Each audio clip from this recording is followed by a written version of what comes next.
बिस्मिल्लाह।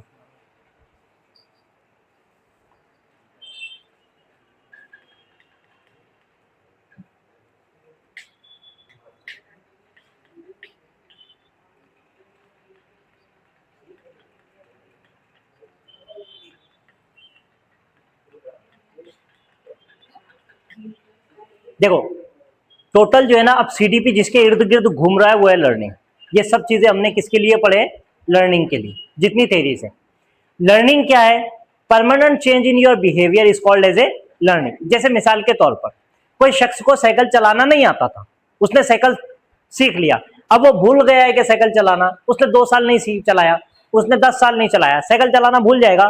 कोई शख्स जो है तैरना जानता है, वो जो है भूलेगा। यह कहलाता है permanent change in your behaviour. तुम्हारे बर्ताव में जो हमेशा की तब्दीली होती है वो क्या कहलाती है? किसी को पढ़ना आता है, अब उसने पढ़ना छोड़ दिया तो वो पढ़ना भूल जाएगा क्या?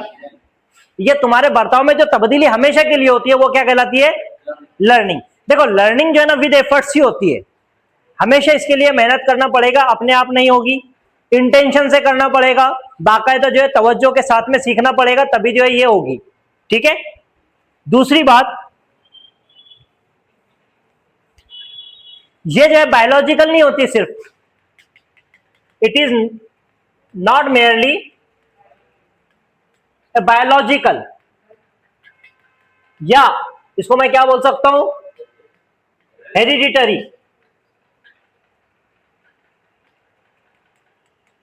इट इज ए, ये प्रोसेस होता है। क्या होता है ये? प्रोसेस। लेकिन कौन सा होता है? इसको हटा देता हूं यहां से। It is psychological process.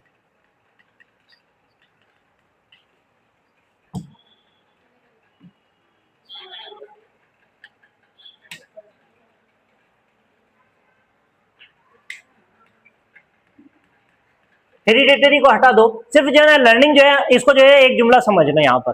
जैसे मिसाल के तौर पर लर्निंग जो है हमारी जो है सिर्फ जो है बायोलॉजिकल नहीं होती। बायोलॉजिकल से मुराद यहाँ पर हेरिडिटरी नहीं है, बायोलॉजिकल से मुराद यहाँ पर हमारा फिजिकल तौर पर जो हम सीखते हैं। जैसे मिसाल के तौर पर एक शख्स साइकिल चलाना सीख रहा है तो उसके हाथ पैर और जिस्म तो काम कर रहा है, लेकिन जो है ये सिर्फ जो है बायोलॉजिकल नहीं है, ये तुम्हारा फिजिकल नहीं है, बल्कि ये मेंटल भी है।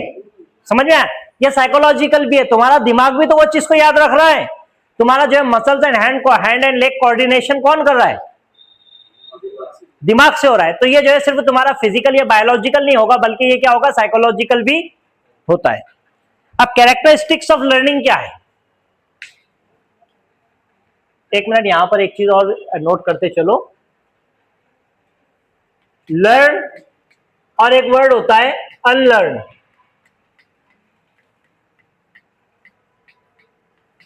Are part of learning. Learn का मतलब समझता है, अनलर्न क्या है? जैसे मिसाल के तौर पर कोई चीज तुम्हारे को पता है, जो मालूमात दूसरी मालूमात को सीखने में तुम्हारे को तकलीफ दे रही है, वो पुरानी मालूमात को छोड़ देना, वो कहलाता है अनलर्न। जैसे मिसाल के तौर पर तुम्हारे को पहले कुछ पता था, फर्ज कर लो तुम जो इंग्लिश बोल रहे हैं, अब उर्दू बोलते वक्त में जो है तुम्हारे को क्या करना पड़ रहा है? उर्दू के अल्फाज बोल रहे हैं, हाँ आई एम कमिंग, मैं आ रहा हूं, या फिर जो है मैं कमिंग। फर्ज कर लो थोड़ी देर के लिए मिसाल है, मैं कमिंग। ये जो मैं जो लफ्ज है ये बीच में कैसे आया? अगर से तुम उर्दू के चीजों को जबान सीखते वक्त में उर्दू की जबान को तुम जो है अनलर्न नहीं करेंगे तो इंग्लिश सीख पाएंगे क्या? समझ में आया? कहने का मतलब तुम्हारे को जो है साइकिल चलाना सीखना है, या साइकिल तुम्हारे को आती है, अब तुम कार चला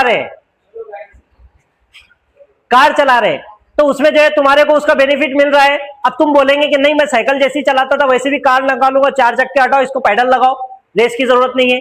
हो सकता है।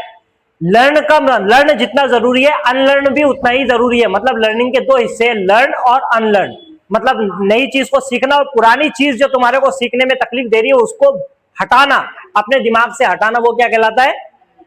फर्ज कर लो तुम्हारे को किसी ने, कोई शख्स ने कोई चीज ऐसी सिखा दिया जो गलत है। अब तुम्हारे को पता चला कि पहले जैसे मिसाल के तौर पर लोगों को पता था कि जमीन जो है चपटी है, वो अठन्नी आती है ना अपनी 1 रुपया, उसकी तरह चपटी मानते थे। चलते चलते चलते चलते आगे जाएंगे तो जमीन के बाहर चले जाएंगे, ऐसा मानते थे लोग। ये क्या थी? लर्निंग थी उनकी उस वक्त की। लेकिन बाद में साइंस ने बोला कि कितना भी तुम आगे चले तो तुम वापस वहीं आएंगे। एक सिमत में तुम लगातार चले तो घूम के कहाँ आएंगे? वहीं आए जहां पर तुम है। मतलब क्या है? धरती हमारी क्या है? गोल है। जमीन क्या है? गोल है। अब तुम जो है वही चीज को चपटी है जमीन वो लेकर बैठेंगे कि जो है गोल है, दोनों मानेंगे तो दोनों को तकलीफ देगी। तो वो चपटी वाली बात को तुमने अनलर्न कर दिए। क्यों? क्योंकि तुम्हारे को नई चीज सीखना है। ये कहलाता है लर्न और अनलर्न। Characteristics of learning.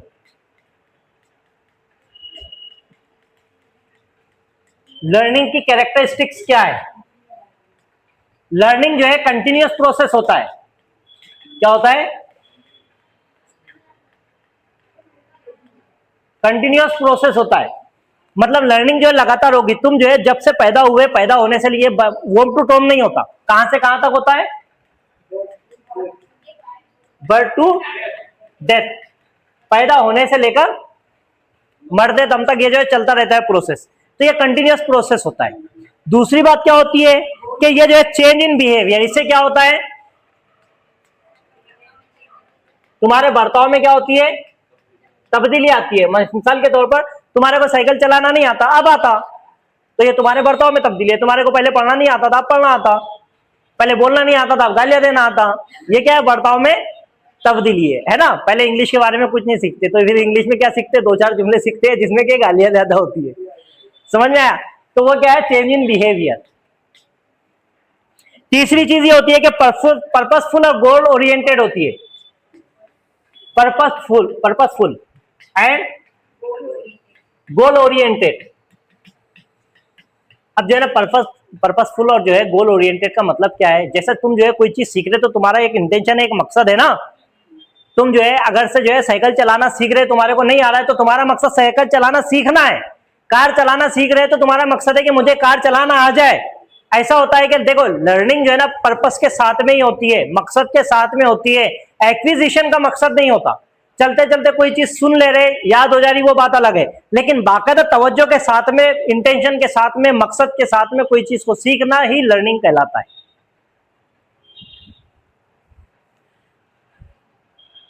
तीन चीजों का इसका जो है असर होता है।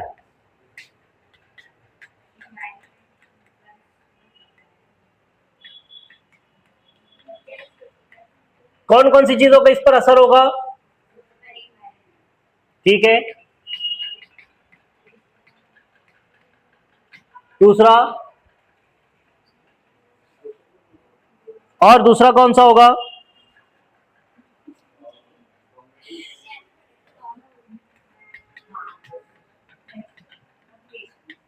और तीसरा हर चीज में तुम्हारे को दिखेगा डिफरेंसेस। तीन चीजों का इस पर असर होता है। सबसे पहले इन्वायरमेंट का असर होगा। जो माहौल है ना तुम्हारा, उसका असर होगा तुम्हारे सीखने पर। दूसरी बात जो है ना मोटिवेशन। तुम्हारे को अंदर से जो है या बाहर से कोई मोटिवेट करे, खुद से जो है तुम मोटिवेट हो या कोई दूसरा तुम्हारे को जो है मोटिवेट करे, प्रोत्साहित करे, तो उसके लिए क्या होगा? मोटिवेशन होगा। और तीसरी चीज है इंडिविजुअल डिफरेंसेस। मतलब किसी शख्स का दिमाग कमजोर है तो उसको कितने भी अच्छे से दो तो सीखने का असर उसका स्लो रहेगा। और कोई शख्स का दिमाग जो है गिफ्टेड है, वो जो है कम वक्त में सीख जाएगा। तो इंडिविजुअल डिफरेंसेस का असर जो है हर चीज पर होता है। उसके बाद में ये होती है ट्रांसफरेबल। क्या होती है? ट्रांसफरेबल होती है। और ट्रांसफरेबल दो तरह की होती है। सबसे पहले जो है पॉजिटिव, दूसरी होती है निगेटिव, और तीसरी होती है जीरो। एक चीज का सीखना दूसरी चीज के सीखने में मदद करता है तो वो कहलाती है positive learning, positive transfer of learning. बराबर है? जैसे मिसाल के तौर पर साइकिल चलाना अगर से तुम्हारे को आता है तो तुम जो है बाइक चलाते हैं। मतलब साइकिल की स्किल्स जो है तुम्हारे को बाइक में क्या कर रही है? मदद कर रही है। वो क्या हो गया? तुम्हारा पॉजिटिव ट्रांसफर ऑफ लर्निंग हो गया। और जो है निगेटिव ट्रांसफर ऑफ लर्निंग, एक चीज का जो है दूसरी चीज के सीखने में रुकावट बनना, वो क्या कहलाता है? निगेटिव। जैसे जो है जमीन जो है चपटी है, फिर पता चल रहा है जमीन गोल है। अब ये दोनों के बीच में रुकावट हो रही है, किसी एक चीज को तुम्हारे को छोड़ना पड़ेगा। ये रुकावट पैदा कर रही है, इस वजह से क्या करना पड़ेगा? अनलर्न करना पड़ेगा। ये क्या होती है? Negative transfer of learning. और उसके बाद में होती है जीरो ट्रांसफर ऑफ लर्निंग, मतलब एक चीज के सीखने का असर दूसरी चीज पर कोई फायदा या नुकसान नहीं होता। जैसे मिसाल के तौर पर तुम्हारे को बाइक चलाना आती है, कार चलाने में उसका फायदा या नुकसान होने वाला है? कोई शख्स को तैरना आता है, रनिंग में उसका फायदा होगा? कोई शख्स को अगर से रोटी अच्छा बनाना आता है तो पेपर अच्छे से लिख पाएगा? दोनों की स्किल का कोई जो है कॉम्बिनेशन आ रहा है, ना फायदा हो रहा है ना नुकसान हो रहा है, तो ऐसी चीज क्या कहलाएगी? Zero transfer of learning. Positive, negative और जीरो ट्रांसफर ऑफ लर्निंग। और ये तीनों उसूल किसने दिया है पता है? साइंसदान का नाम क्या है? साइकोलॉजिस्ट का थॉर्नडाइक। ठीक है,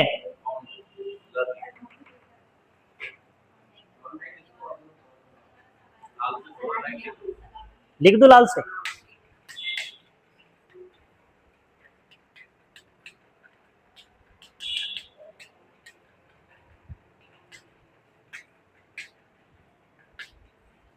उसके बाद टाइप्स ऑफ लर्निंग कौन कौन सी है?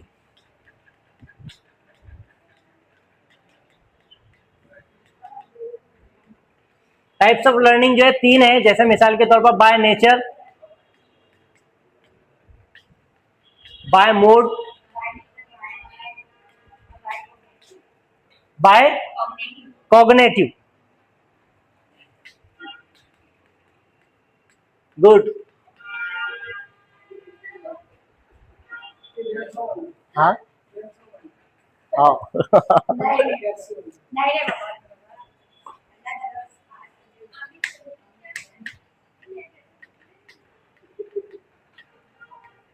बाय नेचर, बाय नेचर में क्या है? Motor learning.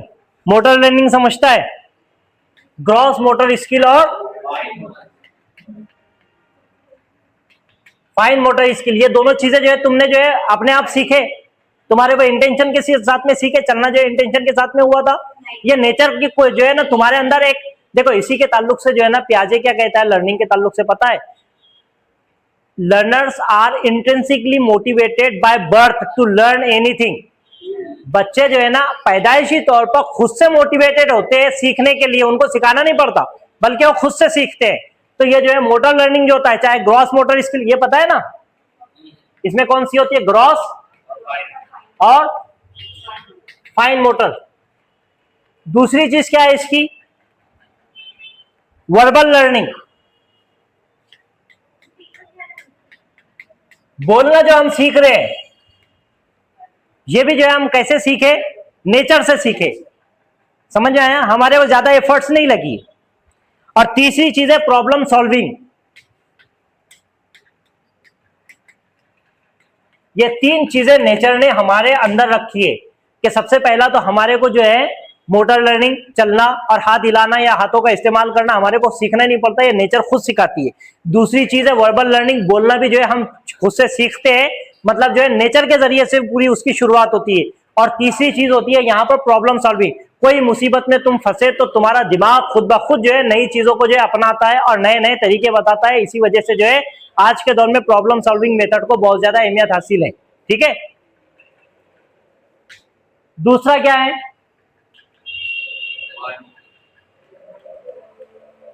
Bye mood.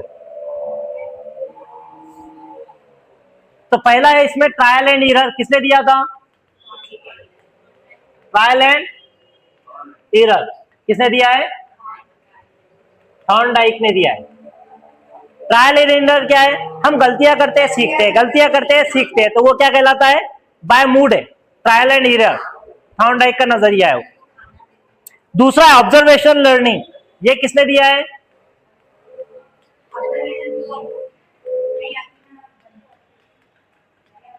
किसने दिया है ये? अभी पढ़े हमने। ऑब्जर्वेशनल लर्निंग, बच्चा क्या करता है? ऑब्जर्व करता है और सीखता है, वो क्या है? Observational learning. ये मूड से हम देख रहे हैं। तीसरा है एक्सपीरियंशियल लर्निंग।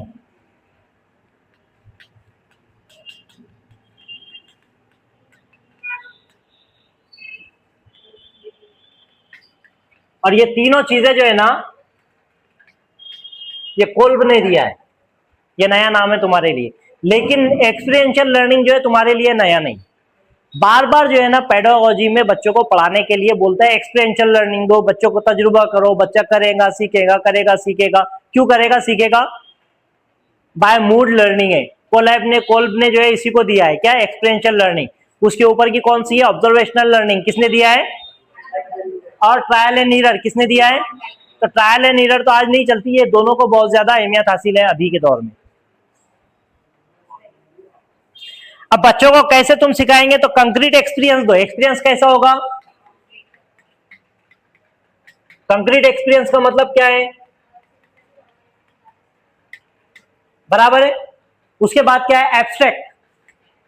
एब्स्ट्रैक्ट का मतलब, देखो कोई चीज अगर से जो है ना नहीं समझ में आ रही है तो फौरन पूछो, क्योंकि वर्ड जो है ना समझना जरूरी है यहाँ पर, क्योंकि ये चीजें एक दूसरे पर डिपेंड है। नहीं समझ में आ रहा, अपन जो है उसको डिस्कस करेंगे, 1-2 मिनट उस पर जो है वक्त देंगे, फिर आगे बढ़ेंगे।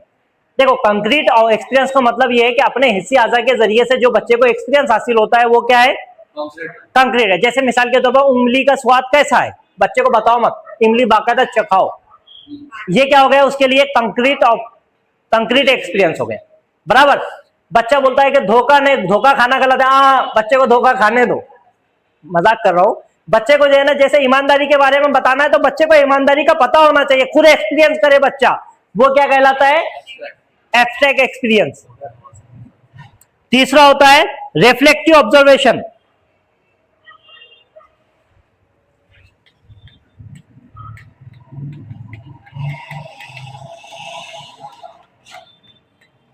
रिफ्लेक्टिव ऑब्जर्वेशन क्या है? बच्चा खुद पर गौर करता है। रिफ्लेक्टिव मतलब खुद पर गौर करना। खुद अभी क्या हो रहा था अल्बर्ट बंदूरा में, वो लाइव मॉडल पर जो है फोकस कर रहा है, मॉडल्स पर, है ना। कभी अब बच्चा जो है खुद पर क्या कर रहा है? ऑब्जर्व कर रहा है, वो क्या कहलाएगा? Reflective observation. उसके बाद में एक्टिव एक्सपेरिमेंटेशन।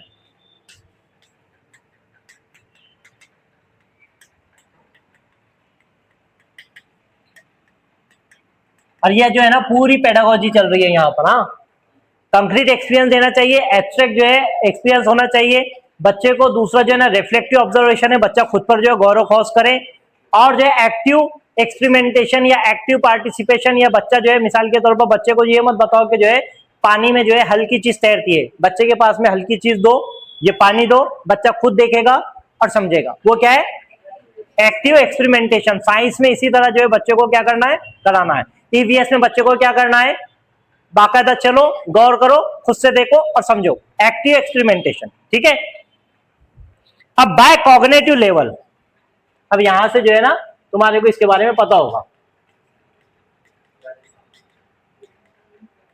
नहीं,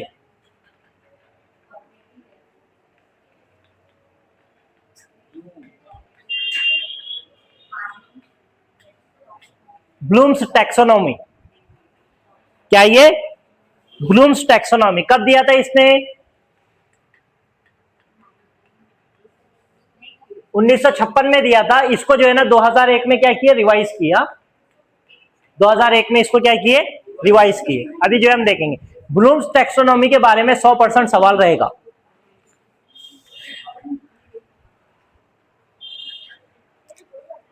ये क्यों जरूरी है? ब्लूम्स टैक्सोनॉमी क्यों जरूरी है?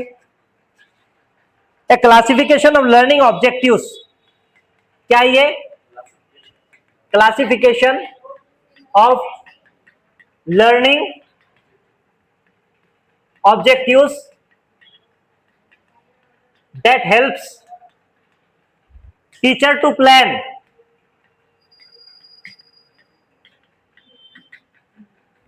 टीचर को प्लान करने के लिए जो है क्या करती है? ये हेल्पफुल है। क्या? What to teach, what to teach, how to teach, क्या पढ़ाना है, कैसे पढ़ाना है, और उसके बाद में how to assess learning. Assessment पढ़ते हैं ना, लर्निंग। ये तीन चीजों के बारे में बताती है कौन? Bloom's taxonomy. अब ब्लूम्स टैक्सोनॉमी में जो है तीन डोमेन दिया है इसने। लर्निंग डोमेन कितने दिया है इसने? तीन लर्निंग डोमेन्स इसने दिया है। सबसे पहला क्या है? Cognitive domain. ये वो डोमेन नहीं समझना डेवलपमेंट का, ठीक है? ये जो है ना टैक्सोनॉमी का है, कॉग्निटिव। दूसरा है अफेक्टिव और तीसरा है साइकोमोटर।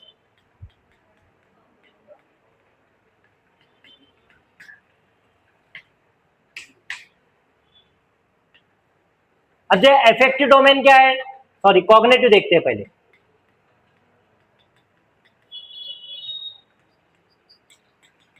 कॉग्निटिव डोमेन में इसने जो है तीन चीजें बताया है, सॉरी 6 चीजें। सबसे पहले ये बोलता है नॉलेज। ये जो है ना, इसको जो है ना ट्रायंगल भी बोलते हैं। टीईटी में इस पर एक सवाल आया था, इस पर। वो सवाल क्या था मैं जो है ये टेप बनाने के बाद बताता हूं।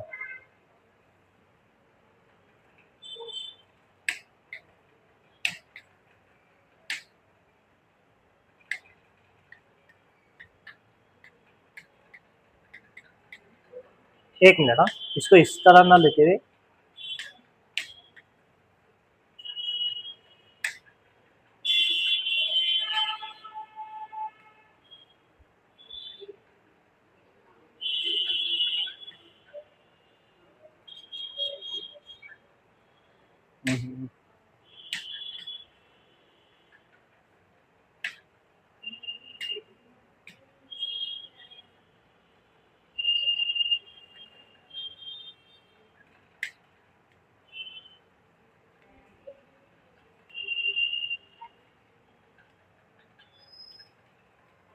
ये जो है ना इस तरह जो है इसका पिरामिड काम करता है, इसका ब्लूम्स टैक्सोनॉमी का।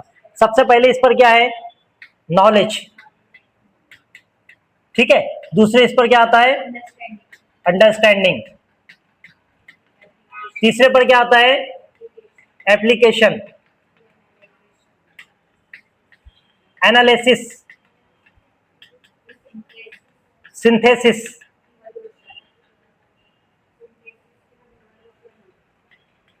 एवेल्युएशन। ये जो तीन है, ये लोअर स्किल्स, और ये जो तीन है ये क्या है? Higher skills. टीईटी में सवाल पूछा था कि ब्लूम्स टैक्सोनॉमी की सबसे ऊंची लेवल कौन सी है? कौन सी है? एवेल्युएशन। समझ में आया? ये जो है हायर लेवल है इसकी। अब 2001 में जिसको क्या किया पता है इसने? कर्ट और मार्शिया ने इसी को जो है चेंज करके रिवाइज किए। इसकी जगह पर उन्होंने क्या किए पता है? इसको जो है इसमें समझ लेना कि ये पिरामिड में ही है। इसको उन्होंने किया रिमेंबर,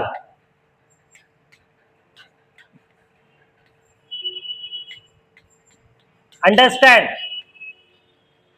उसके बाद में क्या है? अप्लाई, एनालाइज,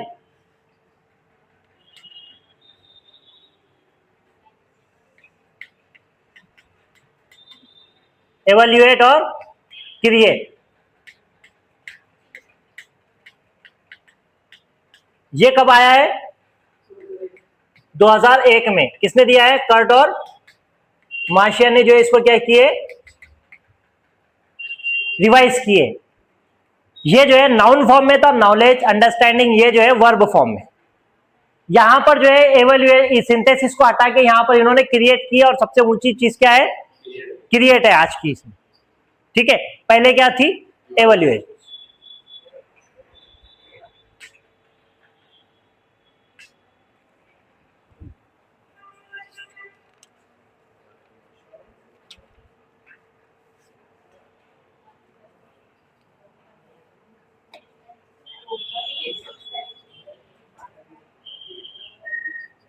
अब ये जो है ना इसको समझ लो, इस पर जो है सवाल किस तरह पूछता है। पहले मिसाल के तौर पर ये तो पूछ लिया कि इसमें से पहली स्टेप कौन सी है, आखिरी स्टेप कौन सी है, हायर स्किल कौन सी है, लोअर स्किल कौन सी है। अब थोड़ा आगे बढ़ के सवाल पूछ रहा हो। जैसे मिसाल के तौर पर जो है एक बच्चा खड़े रहकर जो है अपनी पूरी चीजें जो है याद करता है, तो वो कौन से लेवल पर है?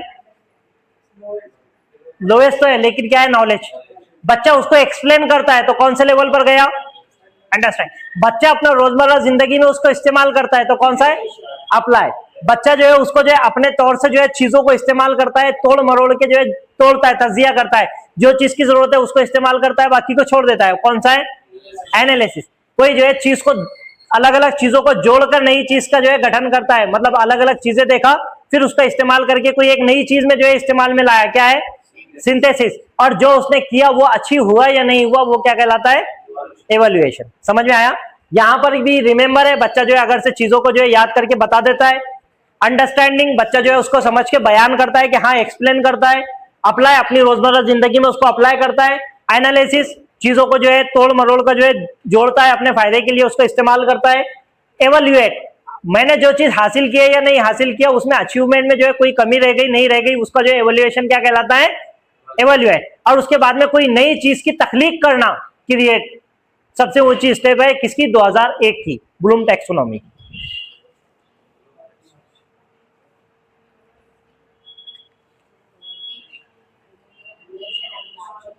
इसको जो है मैं लिख ही देता हूं क्योंकि जो है इस पर ज्यादा ही सवाल आ रहे हैं कुछ।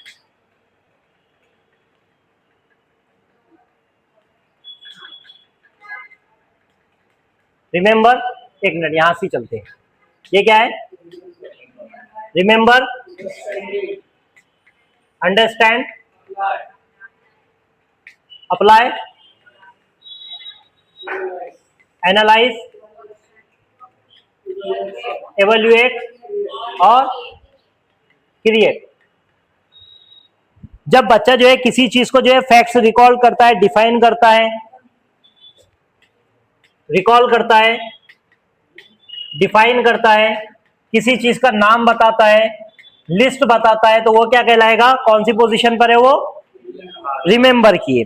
बच्चा अगर से आइडियाज को एक्सप्लेन करता है, समराइज करता है, आइडिया को क्या करता है, एक्सप्लेन करता है, समराइज करता है, कोई स्टोरी जो दी गई है उसकी जो है समरी बताता है, उसका खुलासा बताता है, तो बच्चा कौन सी लेवल पर है, अंडरस्टैंडिंग लेवल पर है। बच्चा अगर से जो है नॉलेज का यूज करता है, क्या करता है, नॉलेज का जो है यूज करता है, प्रॉब्लम सॉल्व करता है, तो वो कौन सी लेवल पर है, अप्लाई लेवल पर है। फिर उसके बाद में जो है अगर से बच्चा जो है चीजों को जो है पार्ट्स में तोड़ता है, उनको कंपेयर करता है, कंपेयर करता है, डिफरेंशिएट करता है, तो वो कौन सी चीज पर है, एनालाइज पर। इसको देखो, यहां पर रुक जाता हूं मैं। कंपेयर करना, दो अलग अलग चीजों में मुआवजा करता है, दो पेंसिल लिया, हाँ ये छोटी है ये बड़ी है, ये क्या हो गया, कंपेयर कर रहा है, कौन सी लेवल पर है, एनालाइज। एक इस पर सवाल इस तरह पूछता है, जैसे मिसाल के तौर पर एक जो है 8 साल का बच्चा जो है अपने तौर पर जो है दो गुड़िया उसको जो है लाकर दी गई है, एक छोटी है और एक बड़ी है, बच्चा जो है दोनों का जो है मुआवजा करता है, इसकी आंखें छोटी है इसकी आंखें बड़ी है, तो बताओ जो है ब्लूम टैक्सोनॉमी की वो जो है कौन सी स्टेज पर है, कौन सी स्टेज पर है, एनालाइज। उसके बाद जो है एवल्युएट, बच्चा जो है जस्टिफाई करता है या क्रिटिक करता है, क्या करता है, जस्टिफाई करता है या क्रिटिक। देखो, जस्टिफाई का मतलब जो है अपनी चीज को जायज ठहराता है, वजह बताता है, नहीं यही सही है, ऐसा ही होना चाहिए, इसकी ये वजह है, ये ऐसा है, वो क्या है, एवल्युएट।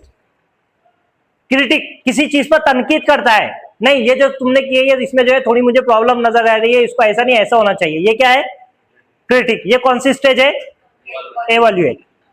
और उसके बाद में जो है आखिरी स्टेज क्या है, कोई नई चीज को जो है डिजाइन करता है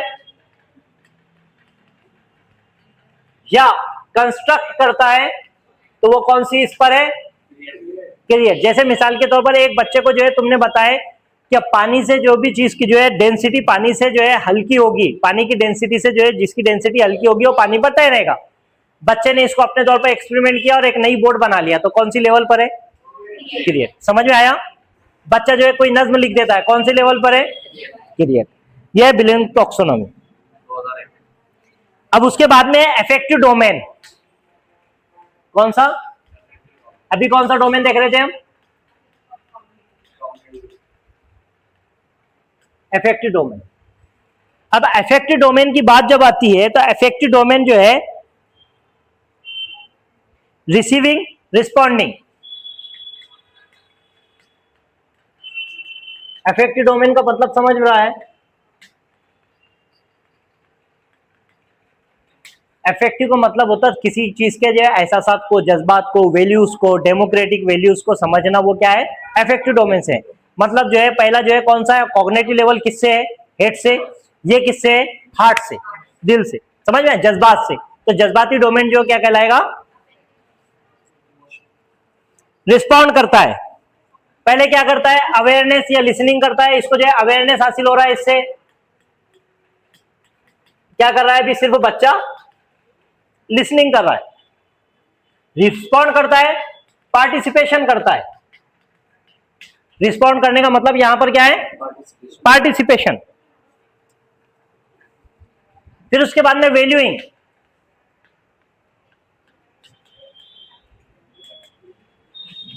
किसको वैल्यू दे रहा है?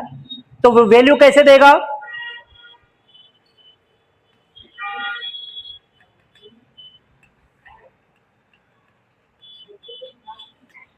Showing preferences. इसको मैं एक मिसाल से समझा दूंगा, कंफ्यूज मत होना। उसके बाद में ऑर्गेनाइजेशन।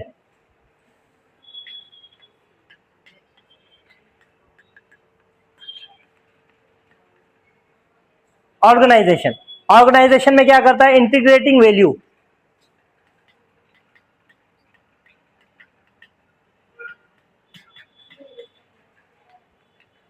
पांचवा है कैरेक्टराइजेशन।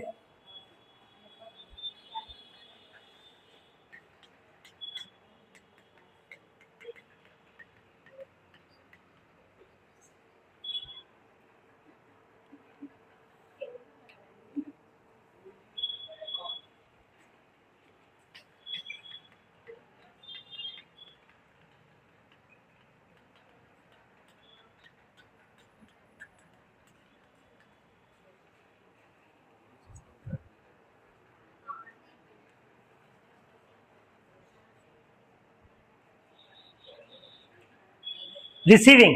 देखो अफेक्टिव डोमेन है, यहां पर पूरा वैल्यूज के बारे में कोई एक ऐसी चीज समझ लो, जैसे मिसाल के तौर पर डेमोक्रेसी, इंसाफ की बात कर लो यहां पर। ठीक है? एक बच्चा जो है इंसाफ के बारे में अवेयर है, लिसनिंग करता है, सुनता है बातों को, तो वो कौन सी लेवल पर है? रिसीविंग। बच्चा जो है रिस्पॉन्ड करता है, इंसाफ के मामलात में बच्चा पार्टिसिपेट करता है, तो वो कौन सी लेवल पर है? रिस्पॉन्डिंग। Valuing, showing preferences. बच्चा जो है इंसाफ के ताल्लुक से अपने जो है प्रेफरेंसेस बताता है। इंसाफ ऐसा नहीं, ऐसा होना चाहिए। बड़ों के साथ में अच्छा है तो छोटों को भी वैल्यू मिलना चाहिए। बड़ों की इज्जत हो रही है तो छोटों की भी इज्जत होनी चाहिए। क्या कर रहा है वो? अपने प्रेफरेंसेस दे रहा है, तो वो क्या कर रहा है? वैल्यूइंग। उसके बाद में ऑर्गेनाइजेशन, इंटीग्रेटिंग वैल्यूज। अलग अलग वैल्यूज को, इज्जत को, बड़ेपन को, अदब को, मोहब्बत को, शफकत को, सबको एक साथ में जोड़ रहा है। वो क्या कर रहा है? ऑर्गेनाइजेशन। समझ में आया? फिर उसके बाद की स्टेज आती है कैरेक्टराइजेशन। कैरेक्टराइजेशन का मतलब होता है वैल्यू सिस्टम गाइड बिहेवियर। मतलब कंसिस्टेंटली सिस्टम में जो उसूल उसने जो है सीखा है, जो है सलाहियतें या फिर जो तहजीब व तमद्दन उसके अंदर जो है आया है, उसको कंसिस्टेंटली फॉलो करना बच्चे का क्या कहलाता है? कैरेक्टराइजेशन। समझ में आया? अब इसको और अच्छे से समझ लो। एक बच्चा जो है अगर से इंसाफ की बात को पसंद करता है, नहीं, छोटे बच्चों के साथ में बड़ों का जो है बात करने का लबो लहजा अच्छे से होना चाहिए। टीचर बोल रहा है या दूसरी चीज सुन रहे हैं, बच्चा जो है उससे अवेयर है, तो वो कौन सी लेवल पर है? रिसीविंग। बच्चा जो है उसमें प्रेफरेंसेस देता है, रिस्पॉन्ड करता है। बच्चा जो है पार्टिसिपेट करता है, नहीं यार अच्छी चीज है, हमें भी इस तरह चीजों को जो है फॉलो करना चाहिए, छोटों की जो है इज्जत करना चाहिए, बड़ों की भी इज्जत करना चाहिए। वो क्या है? रिस्पॉन्डिंग। उसके बाद में वैल्यूइंग। क्या कर रहा है वैल्यूइंग में? Showing preferences. अपने जो है प्रेफरेंसेस बता रहा है, ऐसा नहीं ऐसा होना चाहिए। समझ में? छोटों को इज्जत करना चाहिए, हाँ, बड़ों को सलाम करना चाहिए, छोटों से नरमी से बात करना चाहिए। ये क्या कर रहा है वो? Showing preferences, valuing. ऑर्गेनाइजेशन, अपने जितने भी उसूल और जितने भी चीजें उसने सीखा है, वैल्यूज को एक साथ में जोड़ रहा है, वो क्या कहलाता है? ऑर्गेनाइजेशन। और उसके बाद में कैरेक्टराइजेशन, जितनी चीजें उसने जो है सीखा है उस पर खुद का अमल करना क्या कहलाता है? कैरेक्टराइजेशन। रिसीविंग, इसकी जो है ना स्टेप पूछता है, इसमें से कौन सी स्टेप पहली और कौन सी दूसरी? समझ में आया? रिसीविंग, रिस्पॉन्डिंग, वैल्यूइंग, ऑर्गेनाइजेशन, और कितनी स्टेजेस है इसकी? 5। समझ में आया? उसके बाद जो है ना साइकोमोटर डोमेन देखते हैं और उसके बाद फिर जो है लर्निंग ऑफ थेरीज को बाद में कंटिन्यू करेंगे। या शायद हो गया, एक मिनट। साइकोमोटर डोमेन, उसके बाद का कौन सा डोमेन आता है?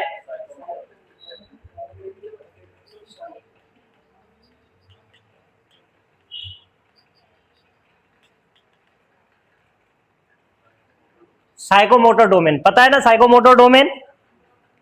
परसेप्शन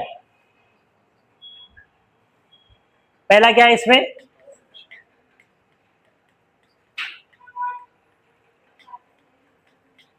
सेट, इसको हम जो है कहते हैं readiness.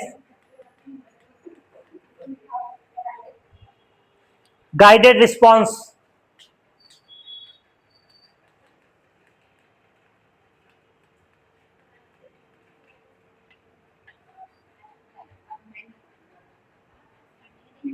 Mechanism,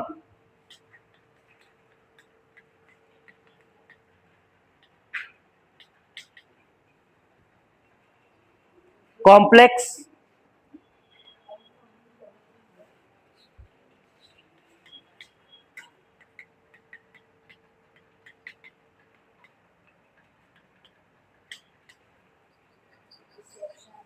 adaptation, organisation.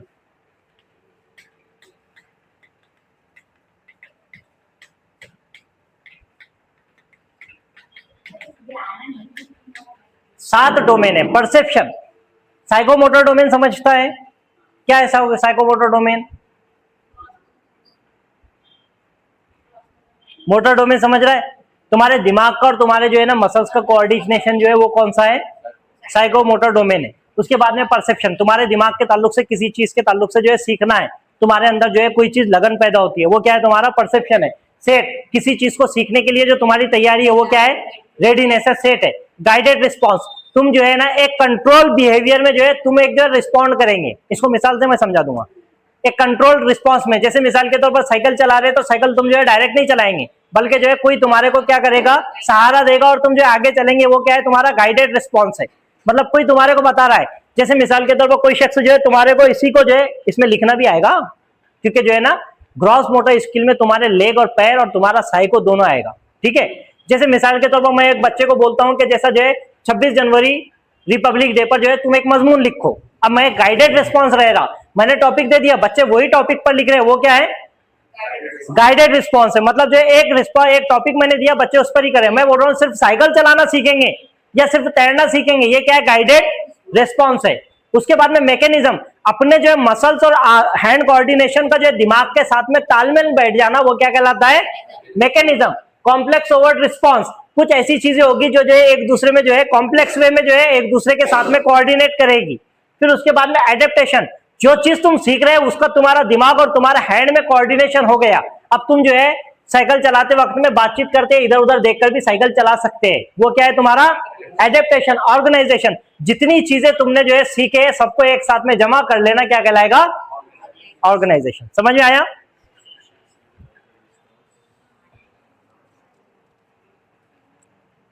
Theories जो है इसकी हमने जो है बहुत सारी पढ़ ली है, सिर्फ मैं जो है जहन में याद दिलाता हूं। ठीक है, उसके बाद जो है लर्निंग खत्म है।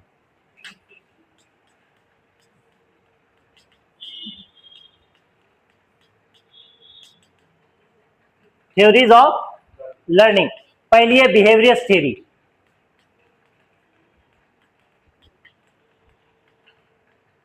किसने दिया है? बीएफ स्किनर ने दिया है। बिहेवियरिस्ट थ्योरी क्या कहलाती है? बच्चा जो सीखता है वो क्या करता है? इमिटेशन करता है, ड्रिल होती है, रेनफोर्समेंट होती है। समझना? हाँ, बार बार प्रैक्टिस करेगा। या आज के दौर में जो है निगेटिव है बिहेवियरिस्ट थ्योरी, लेकिन जो है बिहेवियरिस्ट थ्योरी के बारे में हमारे को पता होना चाहिए। लर्निंग की थ्योरी है, समझ में आया? बीएफ स्किनर ने दिया है। इसमें उसने कौन कौन सी चीजों के बारे में बताया है? चलो, दूसरी जो है कॉग्निटिव थ्योरी, किसने दिया है? गुड, किसने दिया है? पियाजे ने। तीसरी कौन सी थ्योरी है? Nativist theory.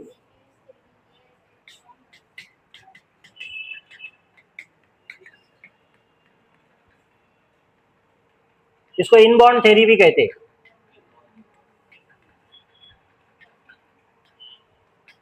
देखो बीएफ स्किनर का कहना है कि जैसा जो है इंसान जो है ट्रायल से सीखता है, एरर से सीखता है, वो क्या है trial and error, BF Skinner का है। रिपीटेशन से सीखेगा, बार बार जो है प्रैक्टिस करेगा, उससे सीखेगा। ये कौन सी थ्योरी है? बिहेवियरिस्ट थ्योरी है। इसमें इसने 3 उसूल बताया थॉर्नडाइक ने। थॉर्नडाइक की, पाउलो, थॉर्नडाइक, स्किनर, ये तीनों भी जो है ना बिहेवियरिस्ट है। कौन कौन? स्किनर, तीनों भी जो है बिहेवियरिस्ट है। अब इसमें जो है थॉर्नडाइक ने जो है उसूल बताया ट्रायल एंड एरर का, उसके अलावा उसने जो है लॉज ऑफ लर्निंग बताया, 3 लॉज बताए।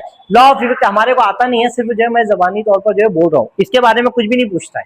ज्यादा से ज्यादा सवाल पूछता है कि बीएफ इसके बिहेवियरिस्ट थ्योरी किसने दिया है? बीएफ स्किनर ने, बस इससे ज्यादा सवाल नहीं पूछता है उसको। लेकिन जो है हम चल रहे हैं तो साथ में गौर करते हुए चल रहे हैं कि जैसा जो है 3 लॉज दिया इसने। लॉ ऑफ रेडीनेस, ठीक है, मतलब सीखने से पहले तुम्हारा जो है तैयार होना जरूरी है। दूसरा दिया है उसने लॉ ऑफ इफेक्ट और लॉ ऑफ एक्सरसाइज, मतलब उसका जो है तुम्हारे सीखने का क्या असर पड़ेगा और जो तुम सीख रहे हो उसको प्रैक्टिस करना जरूरी है। थॉर्नडाइक ने 3 उसूल दिया। कॉग्निटिव थ्योरी के ताल्लुक से कौन दिया है कॉग्निटिव थ्योरी? देखो जीन पियाजे ने दिया है, उसके अलावा ब्रूनर ने भी दिया है। ब्लूम की जो है टीचरों के लिए टेक्सोनॉमी, वो टीचरों को कैसे जो है क्या पढ़ाना है, कैसे पढ़ाना है और कैसे उसका जो है एवेल्युएशन करना है, उसके ताल्लुक से ब्लूम्स टेक्सोनॉमी है। पियाजे ने दिया है कॉग्निटिव थ्योरी, बराबर है, मतलब दिमाग को डेवलप करने के लिए। हालांकि जो है मैं बोलूंगा ना तो थोड़ा तुम कंफ्यूज मत होना, क्योंकि जो है तुम इसको हम ब्रॉडर सेंस में देख रहे हैं। बिहेवियरिस्ट थ्योरी है, कॉग्निटिव डेवलपमेंट की थ्योरी पियाजे ने दिया है, वाइगोस्की ने दिया है, ब्रूनर ने दिया है, अल्बर्ट बंदूरा ने भी दिया है। ये सब थ्योरी काय के लिए है?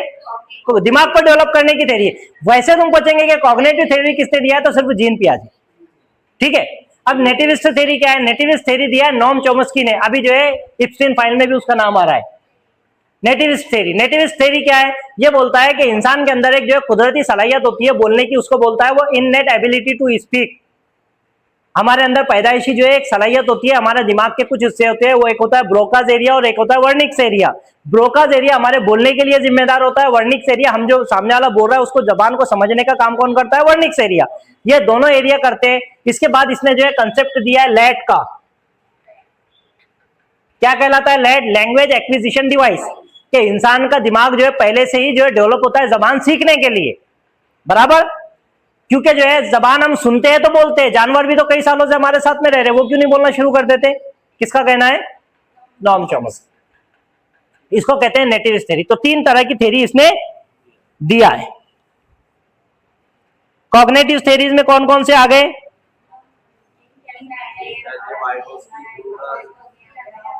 ऑसबेल, अल्बर्ट बंदूरा, समझ में? डिस्कवरी लर्निंग वाला कौन है? ब्रूनर की है। ऑसबेल की थ्योरी क्या है? मीनिंगफुल लर्निंग है। वाइगोस्की की थ्योरी क्या है? समझ में आया? ये सब थ्योरीज इसमें शामिल है। मतलब जो दिमाग को डेवलप करने की बात करते हैं वो कॉग्निटिव है, जो बिहेवियर की बात करते हैं वो स्किनर और नेटिविस्ट है। देखो वाइगोस्की जो है ना दिमाग की ही बात करता है, लेकिन कैसे? सोसाइटी के जरिए उसका दिमाग डेवलप होगा, समझ में आया? ब्रूनर भी बोलता है बच्चा डिस्कवरी करेगा उसके बाद जो है उसका दिमाग डेवलप होगा। पियाजे भी बोलता है कि बच्चा जो है सीखेगा, खुद से करेगा तो उसका दिमाग डेवलप होगा। दिमाग की थ्योरी तीनों की है, चारों की है, समझ में आया? लेकिन सिर्फ कॉग्निशन थ्योरी किसकी है? सोशल लर्निंग थ्योरी किसकी है? समझ में आया? तो फिर जो है किसकी आएगी? पियाजे। ये इतनी थ्योरीज जो है लर्निंग के ताल्लुक से हमने पढ़े। अब जो है ना पाउलो की थ्योरी क्या है? पाउलो के बारे में पता है? हाँ, कुत्ते वाला जो था। तो पाउलो ने क्या किया? क्लासिकल कंडीशन की थ्योरी दिया था। इसकी थ्योरी के मुताबिक इसने क्या किया कि एक चीज जो है बच्चे को जो है कुत्ते को जो है ना बेल बजाता था और खाना देता था, बेल बजाता था खाना देता था, बेल बजाता था खाना देता था। एक दिन इसने बेल बजाना बंद कर दिया, बच्चे के कुत्ते के मुंह में जो है बगैर खाना दिए पानी आ गया। तो ये क्या है? उसकी क्लासिकल कंडीशनिंग, कि बच्चे का जो है ना बार बार चीज को दोहराने से उस पर असर पड़ता है। इसी वजह से इसने बोला कि रिपीटेशन करो स्टिमुलस दो, रिपीटेशन करो स्टिमुलस करो। इसके इनडायरेक्ट करने का मतलब है कि बच्चों को रटाओ, बार बार पढ़ाओ, रटाओ, बार बार पढ़ाओ। ये कौन था? पाउलो। उसके बाद आया स्किनर। स्किनर का क्या कहना था कि इसने ऑपरेंट कंडीशनिंग की बात किया। इसने बोला कि रेनफोर्समेंट दो, पनिशमेंट दो, शेपिंग करो। मतलब जो है रेनफोर्समेंट दो, बच्चे ने अच्छा काम किया तो उसको क्या करो, शाबाशी दो। ये कौन कर रहा है, स्किनर। समझ में आया? थॉर्नडाइक के 3 उसूल हमने देखे, law of effect, law of readiness और लॉ ऑफ एक्सरसाइज। समझ में आया? तो ये सब चीजें जो है हमने लर्निंग के ताल्लुक से देखी। यहां पर हमारा टॉपिक लर्निंग वाला कवर हो गया।